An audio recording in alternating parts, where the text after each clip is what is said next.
Hello there, and welcome to In My Opinion 4, Guns, Gore Cannoli 2.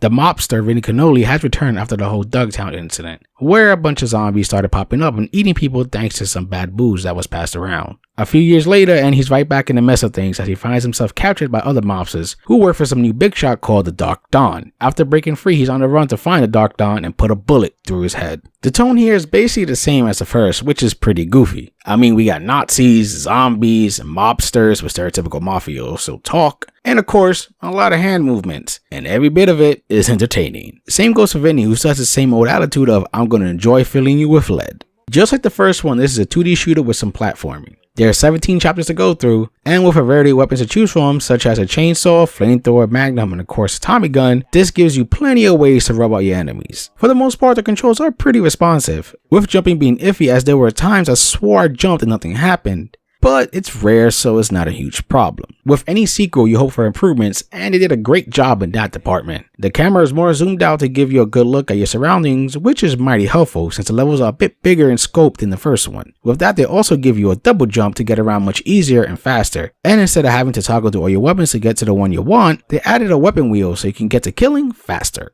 One of the biggest upgrades is the fact you can actually aim in this game. Yes, in the last one, there were plenty of times I wanted to shoot something but couldn't. I had to instead nudge over to them till they were basically right in front of me, which was super annoying. But now that's gone, you can aim where you please to keep that fun train running. The last big upgrade is the addition of online play. And I'm pretty sure some might think couch co-op is just fine. But when you can't always meet up with your friend and it takes me an hour and change to get to their house, sometimes just hopping online with him is much easier. Thankfully, it's easy to set up a game which allows up to 4 players. And it runs just fine. And while the game is easy enough to shoot through it alone, especially with the really forgiving checkpoints and health drops, playing with a pal is much more fun. There was also some new skins added, so you have 11 skins to choose from, not counting the default Vinny one. The game is just as vibrant and colorful as the first, and it has some varied visuals when it comes to level and enemy designs. The animations are pretty good and smooth as well. Watching enemies flay about as you gun them down, set them on fire, or pop their head off is very entertaining. There's even some enemies that have funny idle animations like looking at porn or taking a picture of themselves. The cutscenes keep the same look and the actors give some great delivery with the typical forget about it style of talking. No glitches or frame rate drops here, so it's just smooth sailing.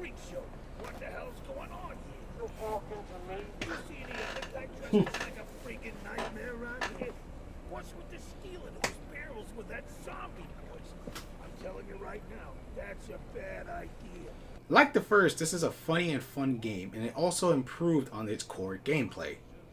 Though I will say it's over pretty fast since me and a pal ran through it in about 2 hours, and there's no real replay value unless you want to go through the game on a harder difficulty. But even with that said, I still think this is worth your time if you're in the mood for a quick and funny little romp shooting Nazis, zombies, and mobsters. Especially if you enjoyed the first. So grab yourself a cannoli, a gun, and have yourself some fun. I hope you enjoy my thoughts on this game, and for gamers' sake, keep gaming.